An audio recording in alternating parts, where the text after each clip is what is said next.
Hello, hi, how are you doing? I'm so happy to have you join me today for this new episode, and today's little theme is natural, unsolved or unexplained mysteries. So, maybe a bit of a different subject to usual, but the reason I wanted to make this episode on unexplained natural mysteries is because I personally love with my whole heart unsolved or unexplained crimes, mysteries, natural phenomena, everything like that. I love the unexplained and I just really wanted to share that with you. So, in this episode, what I'm going to do is read 5 of these unexplained natural mysteries and just go through them, give you some thoughts. I'm not going to pretend that I've written the script all by myself. What I've done is compiled information from Wikipedia. So let's get straight into it. I will start with number 1, Silkhenge. In August 2013, student Troy Alexander was visiting a national reserve in Peru. Under a piece of tarpaulin, he found a tiny bit of silk in a circular pattern about 1 inch wide. Searching around the area, he found more. Troy posted the picture on Reddit asking for help with identifying it, but no one seemed to know anything. People nicknamed Troy's discovery as Silkhenge because the formations look so similar to the stone formation Stonehenge. At the end of the same year, an expedition led by Phil Torres found many more examples of this phenomenon, typically on trunks of bamboo and cecropia trees.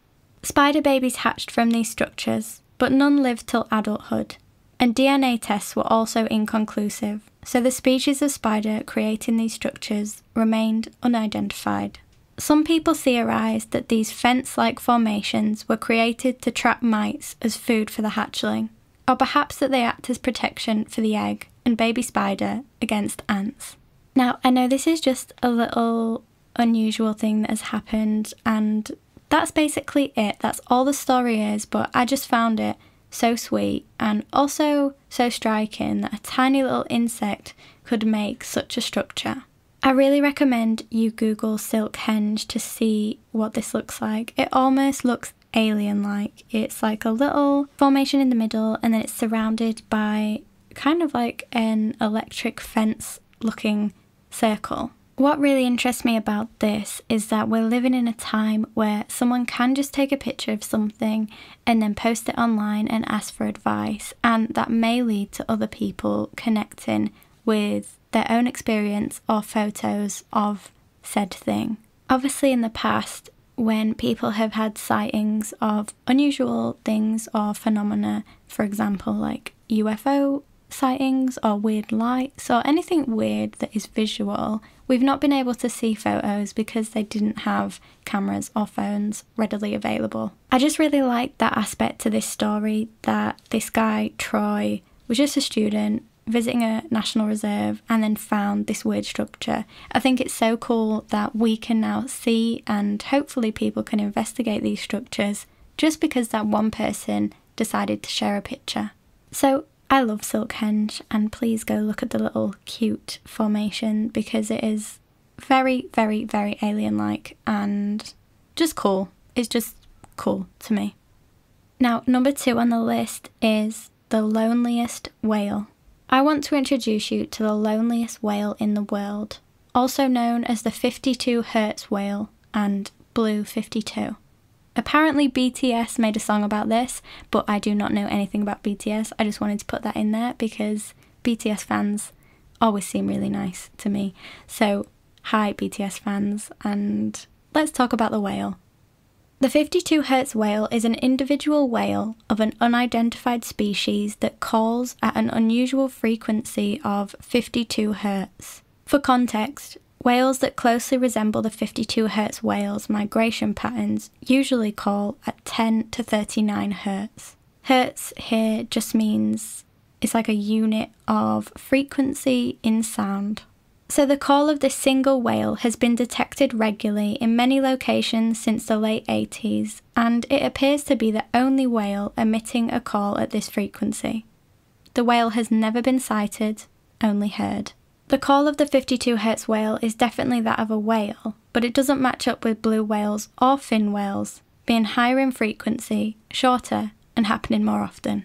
The migration track of the lonely whale is unrelated to the presence or movement of other whale species. Scientists have speculated that the whale could be malformed or a blue whale hybrid, and are contacted regularly by deaf people who wonder whether the whale may also be deaf and therefore not able to hear itself or others. The fact that the whale has survived and apparently matured, its voice has deepened slightly to around 50 Hz since 1992, suggesting growth, indicates it is probably healthy, and whatever biological reason that seems to cause its unusually high frequency does not appear to be detrimental to its survival.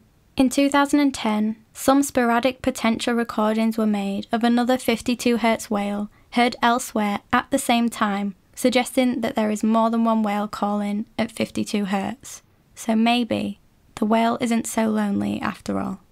Before I get into how cute I think this story is, I just wanted to show you a recording of the 52 Hz whale.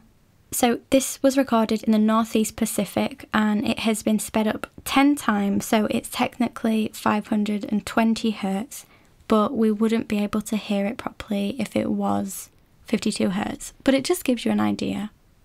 So here it is.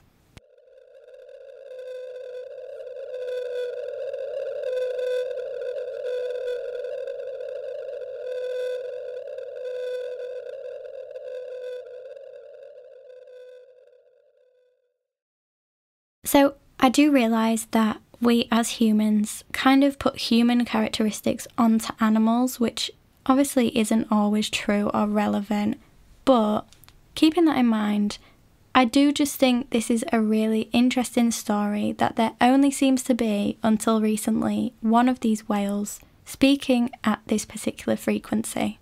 There's also an element for me of the terror of the seas, so the idea of water being so vast that this whale has never been seen and it's just swimming around, living its life, calling, but no one can understand it, is, I don't know, I just find it overwhelming. Anything to do with like the sea or deep water, the ocean, really has the potential to freak me out. It's just so vast. So that's really the reason I wanted to include this story, because it is lovely and has this really kind of relatable element to it. I think we all know how it feels to not be heard by people or not understood, and it's easy to kind of relate to the whale, however weird that sounds. But then there's also this really dark and mysterious side to it too, that the whale is out there and no one's even seen it. The sea just scares me. Water scares me. I'm a Virgo. I like to have my feet on the ground, on land, and the vastness and depth of the seas is absolutely terrifying.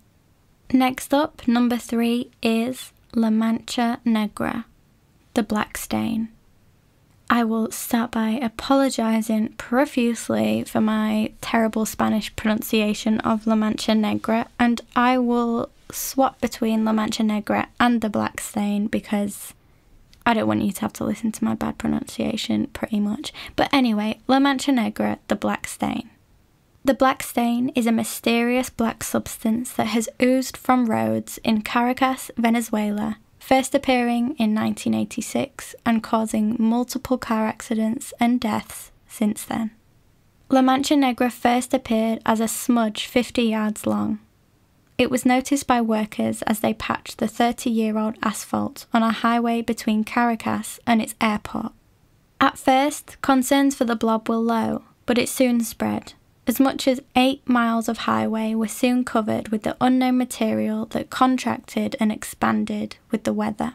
It was found to grow when conditions were hot and wet, but shrink when it was cold and dry. The material seemed to prefer tunnels and the uphill slopes outside the airport, and was gummy in texture. It rendered the roadway extraordinarily unsafe, causing vehicles to crash into one another or run off the road. 1,800 deaths were attributed to La Mancha Negra in the 5 years before 1992, and by that time, the stain had spread throughout the city of Caracas. In 1994, the Ministry of Transport and Communications attempted to wash away La Mancha Negra, believing it was paste consisting of oil and dust, and even suspended work when it rained, believing it would wash away the substance. They tried spraying the stain away with pressurized water, then attempted to scrub it away with detergents, and even repeatedly scraped away the top layer of their roads, resurfacing it, only to watch La Mancha Negra reappear. Finally, the government poured tons of limestone over the stain to dry it up. This seemed to work for a while, but the roads then became so dusty that drivers and local residents complained that the air was unbreathable. In January 1996, the lack of maintenance, low rainfall, and the poor quality of vehicles in Caracas made the roads slick with the substance once more. At that point, special cleaning equipment was brought over from Germany to deal with the black stain. However, in 2001, La Mancha Negra reappeared. La Mancha Negra has been described as an inch-thick, greasy black blob that has a consistency of chewed bubblegum, though Venezuelans describe the roads it covers as slick as ice. The most accepted theory is that the slime is a result of countless leaky old cars spraying their fluids over the roadway. In 2001, the Sunday Telegraph stated that one report showed it was a mixture of used engine oil and highly corrosive brake fluid, but concluded that, after 14 years of study, no one knows what the stuff is, where it comes from, or how to get rid of it. To me, this story is kind of reminiscent of the old Goosebumps series. So it was like a series for kids on TV, and there were also books, and they were really, really actually quite creepy, but I'm sure there was one about a black slime or blob. It's kind of a, I don't know, like a horror image in my mind of this black goo that is just overtaking the humans and causing all these tragic deaths and accidents, and it's almost like the humans can't fight it because it just keeps coming back. So I really sort of like the image of this story, and I definitely recommend you Google it to have a look at the actual La Mancha Negra, because so interesting, so eerie, and weird that they can't really identify what it's actually made up of. You'd think that that was like a, I don't know, available technology, but it seems that no one actually knows. Now, number 4 on our list is star jelly. So we're going from one kind of slime to another. Star jelly is a gelatinous substance sometimes found on grass or branches of trees. According to folklore, it's deposited on the earth during meteor showers. It is described as a translucent or greyish-white jelly that usually evaporates shortly after falling to earth. Reports of star jelly date back to the 14th century and have continued to the present day.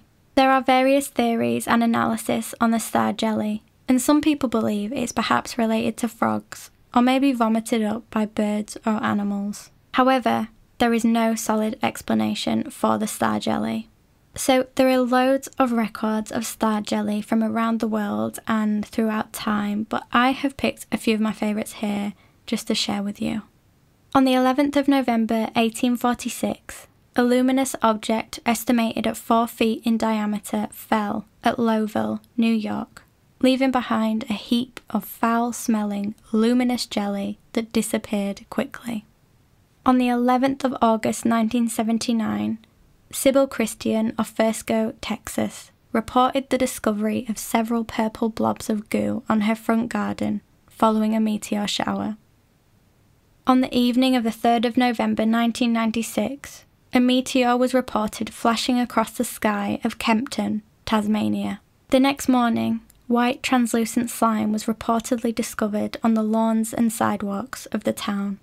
In 1740, writer William Somerville wrote, "Swift as a shooting star that gilds the night, with rapid transient blaze, she runs, she flies. Sudden she stops, no longer can endure the painful course, but drooping sinks away, and like that falling meteor, there she lies, a jelly, cold on earth." What really interests me about this phenomenon is that it seems to be so wide-ranging in time. I mean, that little piece of writing there is from 1740, and the last example that I read you was from 1996, and there are plenty more of people's experiences with star jelly. As I'm sure many of you are, I'm really obsessed with space, and I really like how this case I'm going to call it a case, but you know what I mean. This case kind of joins the Earth with space, and the fact that these sightings of star jelly are so linked to meteor showers, is that a coincidence? Is that linked in some way? I also just really like the term star jelly. I think it sounds adorable, absolutely adorable. Now, number 5, it's the last example of a natural phenomenon. This is the forest grove sound. The forest grove sound was an unexplained noise described as a mechanical scream heard in Forest Grove, Oregon, in February 2016. The noise was first shared by a resident who posted a video of it on the city's Facebook page. The noise has been described as sounding like a giant flute played off pitch, car brakes, or a steam whistle. It reportedly lasts for 10 seconds to several minutes. The fire department did not consider the sound to be a safety risk. According to the local gas distributor, there were no problems with gas lines in Forest Grove at the time, and the forestry department also determined that their equipment was not the cause of the noise. A professor of physics at the local university mapped the locations where the noise had been heard, but the results were inconclusive and didn't suggest any single location. Throughout the month, approximately 200 calls were made to the police department, with most of them suggesting explanations for the sound, ranging from frogs to aliens to Bigfoot. In late February, the police department made a Facebook post that they were halting their investigation, as no hazard would be caused by the noise. The case was closed at the end of that month. Strange noise in Forest Grove is getting a lot of attention today. It's coming from something off of Gales Creek Road. Yeah, it's not just strange, it's really annoying, actually. And the neighbors have no idea if it's a warning or something else. So we sent Brent Weisberg to get answers about what's happening.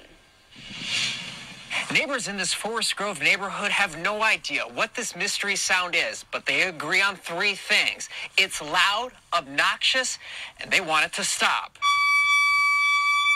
The tone is very high, so it gets to a point where it really affects your hearing. Paula Lynch can't figure out what this sound is. It's hard to identify what angle it's coming from because it just kind of encompasses the area. She's heard it 5 times. Her neighbor has heard it 3 times, and they both say it's happening during the day and into the evening. Paula posted a recording she made and threw it up on Facebook. It's been shared repeatedly. The fire department thought it possibly could be maybe something happening with the sewer system, some sort of a whistling under there. A spokesperson with the fire department says that their crews haven't been in the area to actually hear the sound themselves, so they're left in the dark. We've had people talk that it could be possibly a warning of a gas line. I checked with Northwest Natural Gas. They say they have no reports of any problems, and they say if it were a gas issue and gas were being released, you'd absolutely be able to smell it. We then went to the Public Works Department.